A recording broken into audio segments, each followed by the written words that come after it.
Boy, do we have a busy Thursday today. It's Jim, it's Amadeus, and we're hoping that you're ready to rock and roll. We got some fun. Let's start things off, Amadeus, with Thursday night football. And gotta say, it's a pretty fascinating matchup between the Panthers and the Bears. The fun part of this is if the Bears win, they win. If they lose, they win. Because the Panthers, the Bears have the Panthers' number one draft choice. Yeah, very interesting situation here. Obviously, we're getting two rookie quarterbacks in this game Yeah. as well. Obviously, Bryce Young starting for the Carolina Panthers, but we don't have Justin Fields back for the Bears yet, so it's still going to be our rookie out of Division II Shepherd University, Tyson Bagent. In this game. Yep. Interestingly enough, in a very recent draft, a mock draft that came out, they have the Bears taking a quarterback in the first round. As a matter of fact, it happens to be Caleb Williams. So Everybody with the Caleb Williams, the guy won one Heisman last year. They're not even a good team this year. I don't know if he's the first guy I'm going for in the draft. well, I'll tell you, in that same mock draft at number 8, which is the Buccaneers position, they have Bo Nix off the board. Interesting. I mean, Yeah. he's definitely making a case for himself Yep. as in the NFL. The way he's been playing this year, it's Yeah. like he's turned his career around ever since leaving Auburn. So He would be the third quarterback. The kid from Kentucky, whose name I can't remember off the top of my head. Kyle Um, Trask. no, Kyle Trask is the kid from Florida. He's the backup quarterback at the Buccaneers now. Oh, I'm sorry. I thought you were talking about the backup. No. The kid from Kentucky is the Will number 2 Levis. quarterback. Yeah, that's right. He's the number 2 quarterback off the board, and number 3 would be Bo Nix. Seemingly, I guess nobody is Penix Jr. is eligible for the draft, although I don't think he's. Yeah, he's a senior, so I guess they don't put him in that same category. Who knows?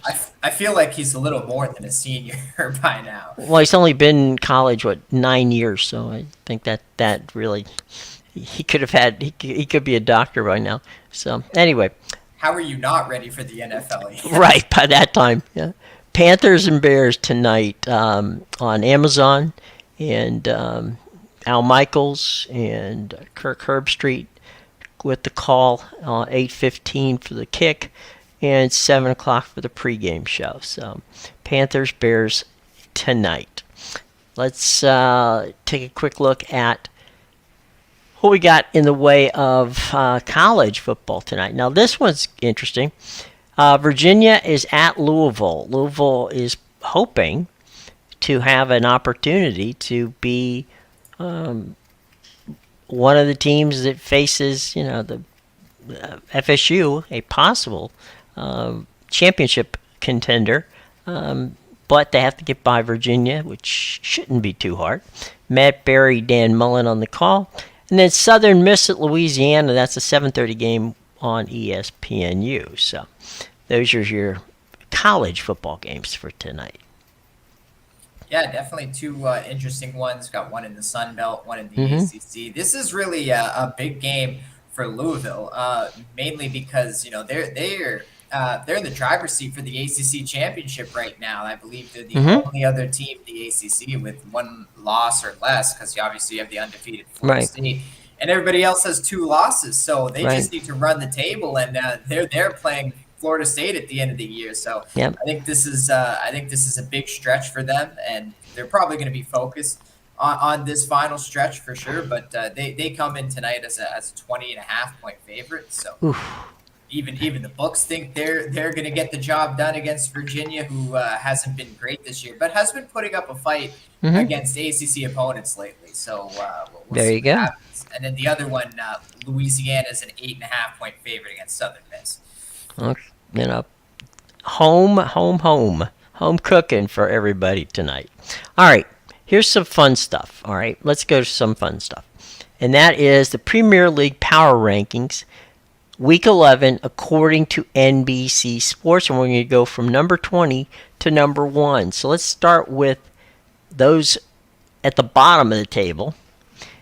We got Brumley, who is down 2 from last week. Bournemouth, which is at 19, down 2 from last week. You can see a trend there. 18, Sheffield United, which is up 2 from last week. West Ham, down 2 from last week.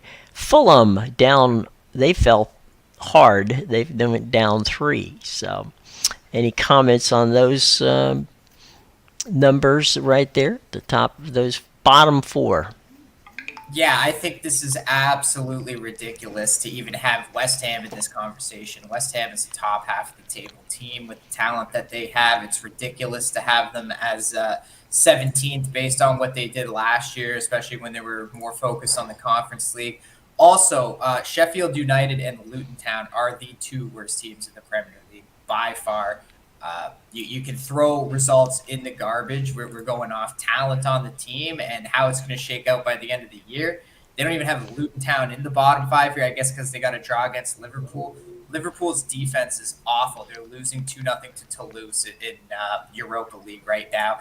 That wasn't shocking that Luton Town grabbed a draw from them or at home in that match. I think that I think this is way off. I would say Sheffield United and Luton Town are the 2 worst teams. West Ham shouldn't even be in the bottom half of the table.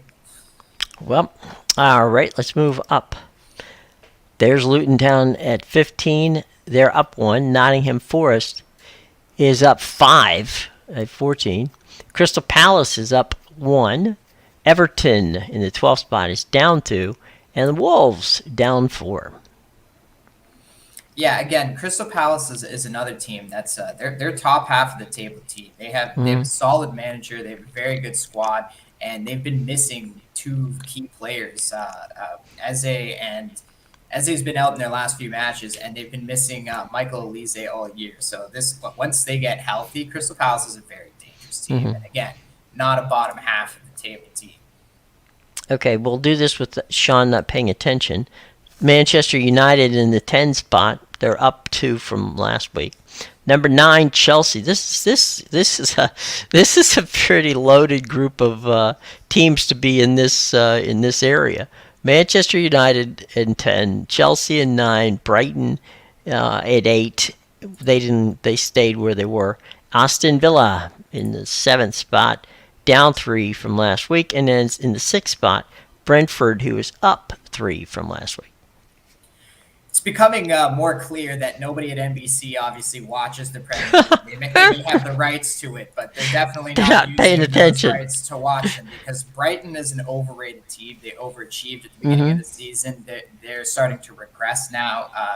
They're not as good as the way they performed in those first few matches. Brentford at number 6 is an absolute joke. This isn't even a top 10 team in the league this year. They're going to regress a lot from last season. That Ivan Toney being suspended now due to the gambling is really hurting their team. They've had a big scoring problem in a few of their games. They still have defensive issues, the same defensive issues they had last year. Brentford is not that good of a team. Well, there you go. All right, here's the top of the table, at least according to the folks at NBC. Liverpool at the number 5 spot. Arsenal, which is down 3. They are at number 4. Newcastle. That's Foxy's team, isn't it? Number 3. They're up 3 from last week. Number 2, Tottenham.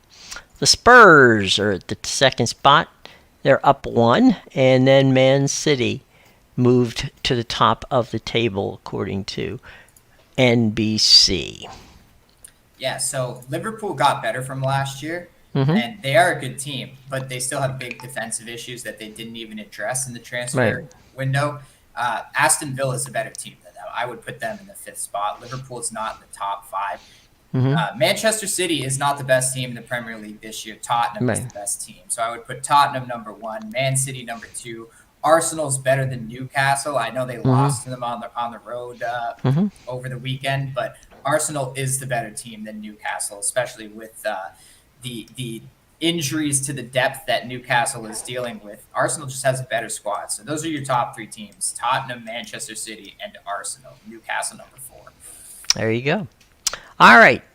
Now, we started this in the summer, but it's now, silly season. The general managers have their general managers meeting. Now, for those who are baseball junkies, you know that the general managers meeting is where people start to talk about signing a free agent. Usually it's the winter meetings, which will be coming up in a week or so, that things get done. But, things are said at the general managers meeting. There are 30 general managers, and right now it seems like probably 10 of them have their sights set on our boy Shohei Ohtani. So it's show me time.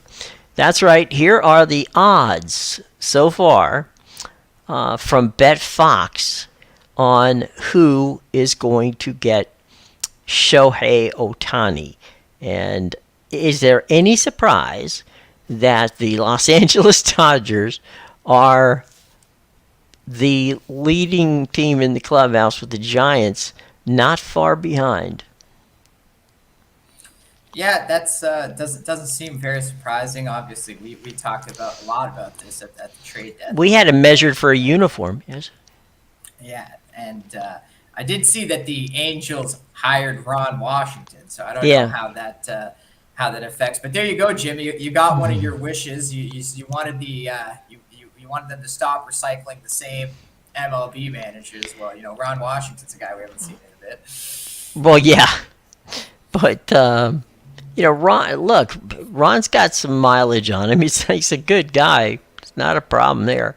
But I don't know. You fire Joe Madden, you hire Ron Washington? Really? Okay. Fair enough. Yeah, the Dodgers and the Giants, I mean, again, it makes sense because Ohtani wants to be in a place where you're going to have access to, a large Asian fan base, and certainly those two cities have it.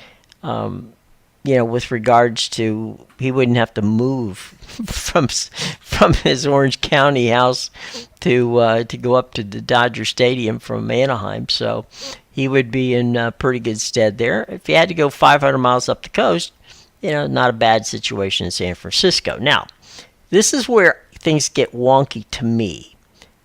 These next 4 teams. The New York Mets, I would never, if I were they could offer him, $600 million, and I wouldn't take it. And I wouldn't take the money from the Cubs either. I mean, these are not fits. Ohtani wants to go and win, a title. These two teams are not going to be the teams that take him there. Yeah, I think mainly the reason you're seeing the Mets there is because of the general manager, right? It's the same one that brought Ohtani over to the Angels, so they have that connection. And if he were to ever go to a team on the East, I don't think he's going to be on the East Coast.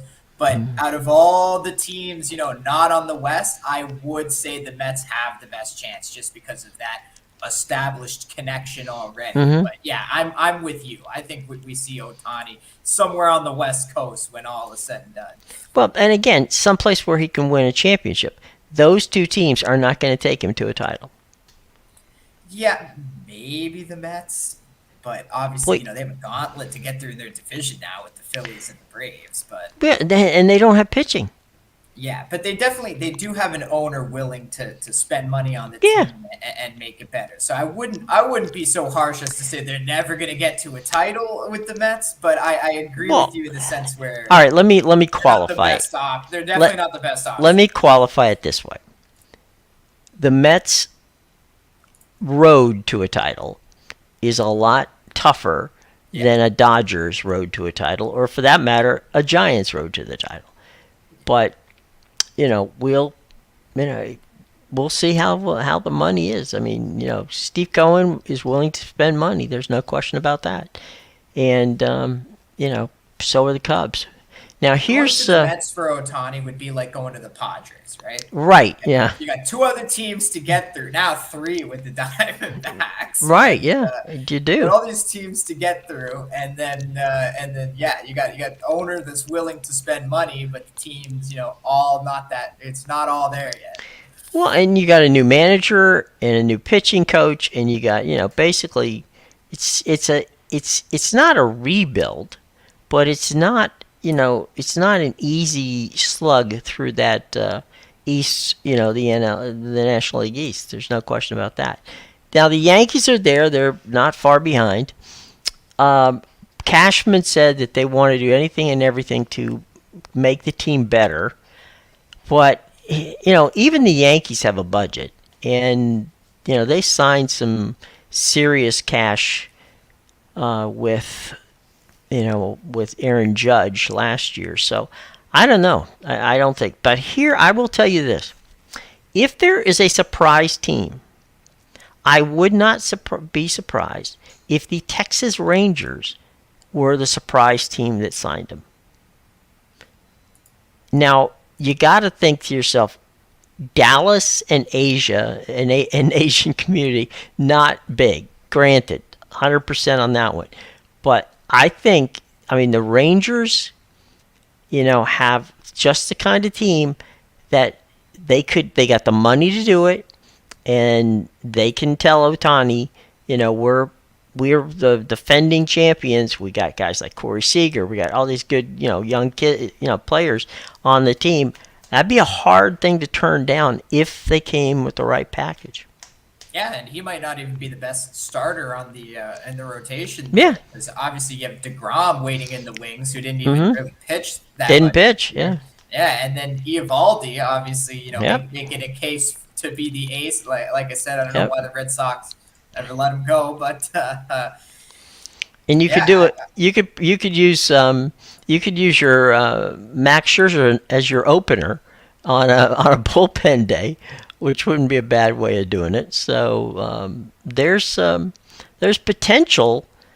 I would think I'm just making them my dark horse. Let's just put it that way. I'm going to say that if there's a surprise team that ends up with Ohtani, the Rangers might be that surprise team. And even I wouldn't even rule out Houston. Again, they've got money and they've got the ability to say, look, if you want to win a title, the path to the road to to winning that title is can be through through these areas. So I don't know. I still think, and I do believe he's going to be in Dodger blue, or he's going to play maybe up in the Bay Area potentially. I'm surprised, to be honest, that we don't see the Mariners in here as much, but the Mariners were well down on the list. So I don't probably don't spend money. Yeah, the problem is they spend money; they just don't spend it in the right places. So yeah, I do think that it's going to be the West Coast, just like we've said. But I'm just there's something about the Rangers and the Astros that intrigue me as to how they might pull it off. You never know. But you made a very good case for the Rangers. I definitely see between the money. Obviously they just won the World Series. Right. There's a lot of reasons to give him. You're still kind of on the West there. Well, you're playing the Western Division, so there's that. The other thing is that like you were saying, you've got Jacob deGrom there. I mean, that would be Ohtani and deGrom. I mean, that would be a pretty sweet situation. Although we don't know, from a pitching standpoint, what's going to happen there. We know he'll be able to play as a designated hitter, but we don't know when he's going to be able to pitch. Yeah, he probably won't be pitching at all this next season. I wouldn't be surprised. Yeah. Yeah, probably just stick to that DH role. But hey, even more of a reason to go to the Rangers, obviously, because Hmm. they have a great rotation and they're the defending champions. I mean, why not? So, what do you expect the contract for Otani to be? What do you think it's going to be? Does he get to the $500 million mark? Yeah, I'm not 100% sure. I don't love to follow the contract stuff. I did Hmm. see on ESPN that they were saying something like 10 years for 520 million or something like that. So Whoa. we'll see if that's the case. But yeah, I see that. That's a little bit much. I think he'll definitely get 400 mil at least, but I don't know if he's going to get a 500 mil contract. Well, yeah. I mean, that's a lot of money. And I mean, look, yes, he is a unicorn. They don't make many of these guys. But one of the things, if I'm signing him, okay, he gets the surgery on his arm. I don't know what that arm's going to be like when it comes back. Now, there is, we do know that certainly if he were just a field player, he would be a five-tool player. But my guess is, and just a guess, that he would play the outfield. So that's going to be an interesting situation. That if he can't pitch, he would play the outfield, and that's not something that hasn't been done before. I mean, we saw Matt Carpenter do that, with the Cardinals, where he left pitching, went to the outfield, and became a very solid quality outfielder and a pretty decent hitter. So it's been done, but we will have to see how that works out. But I don't know that he's going to hit that 500 mark. I think that's a lot of money, and I don't know who's going to want to write that first check for that, because that's a topper that you really that's going to be hard to get. Plus, the TV money, because of the regional sports networks having issues, that could mean that the money that you thought you had or potentially would have might not be there, not all of it. So I would say that he's going to get a hefty check. I agree with you that there was going to be a 4 somewhere in front of that, but I don't see 5. Now, theoretically, Trout's getting 5, but that's really not. It's kind of it's the way they just took his contract, structured it, and it's worth 5, but it's at the end of the day he's going to get close to $500 million. But it's really an extension on a existing contract, so that money that he's getting means that he will, at the end of his career, cash out about $500 million without getting into very bizarre ways that they put this thing together. But it's a very complex contract. The reason they put it in that way was just to make him look. Mookie Betts is at a contract which is close to, if not right around 4. So, we'll see It all where that depends goes. on who wants to be the Cleveland Browns of the MLB. Right. Who wants to Ugh. make that decision, be that guy who costs out the $500 million contract? There was another thing that surprised me. I shouldn't be surprised about anything that happens in baseball, but surprised me a bit. And that is that the Philadelphia Phillies named Bryce Harper their starting first baseman for next year. Now, I know Rhys Hoskins got hurt, but I didn't think he got hurt that bad that they would give up on Rhys Hoskins.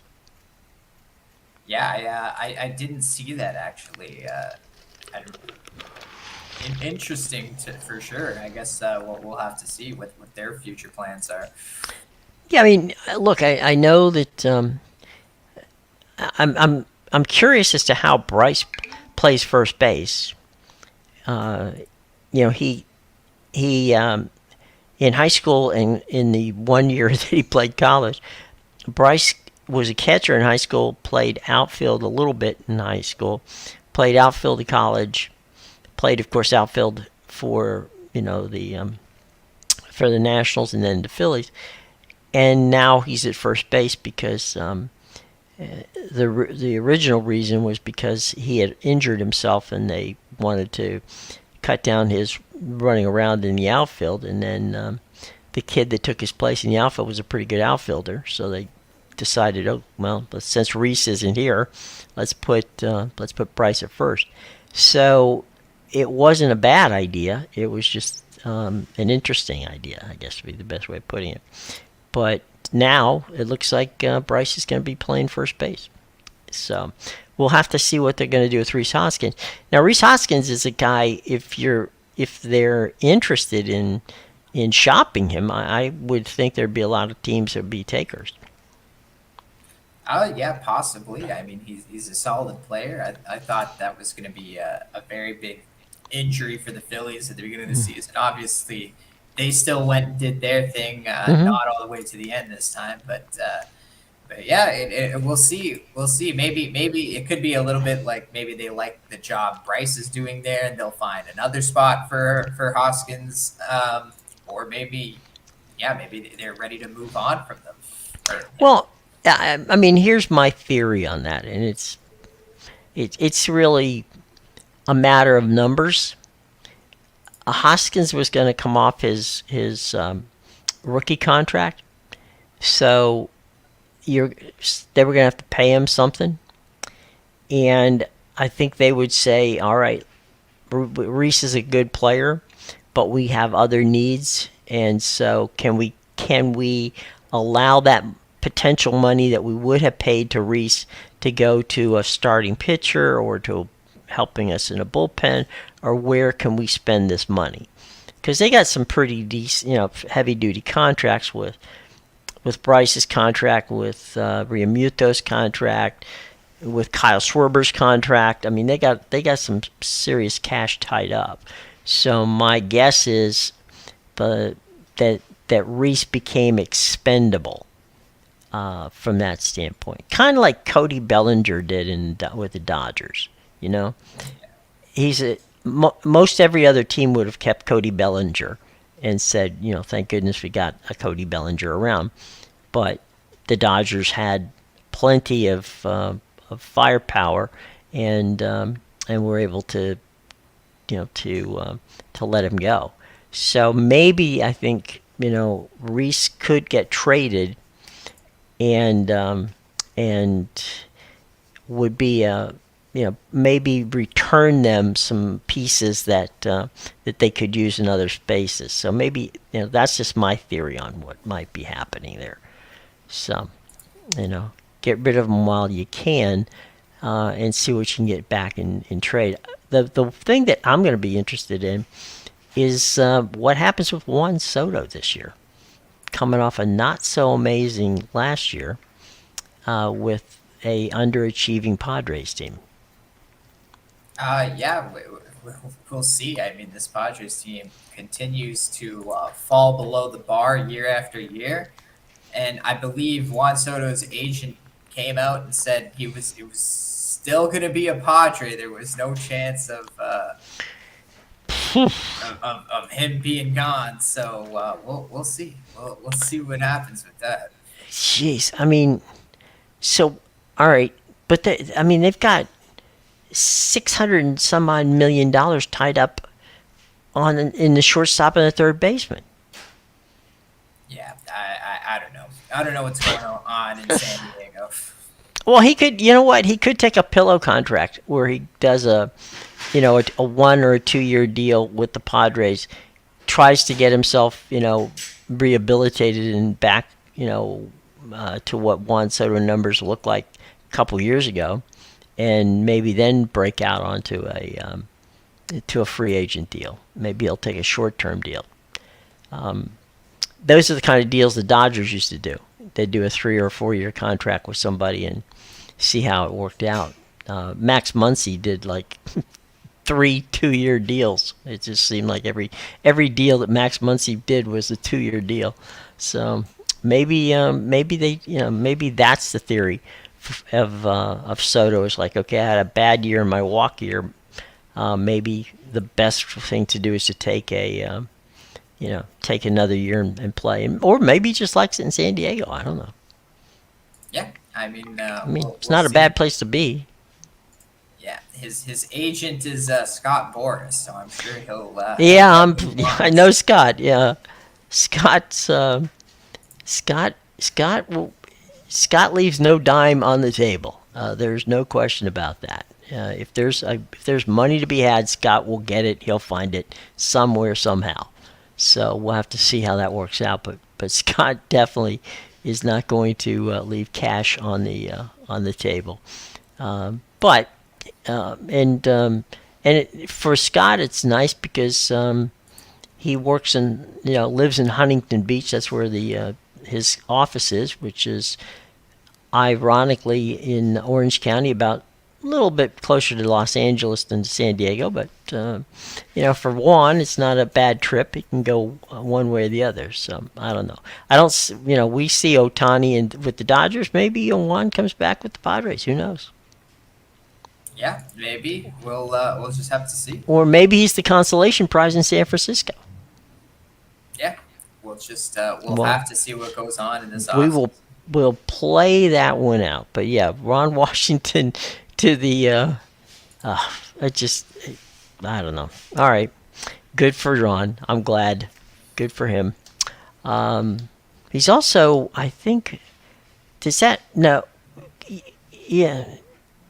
Dusty was the oldest manager in baseball, and Ron's 71, so it might make him the oldest in baseball.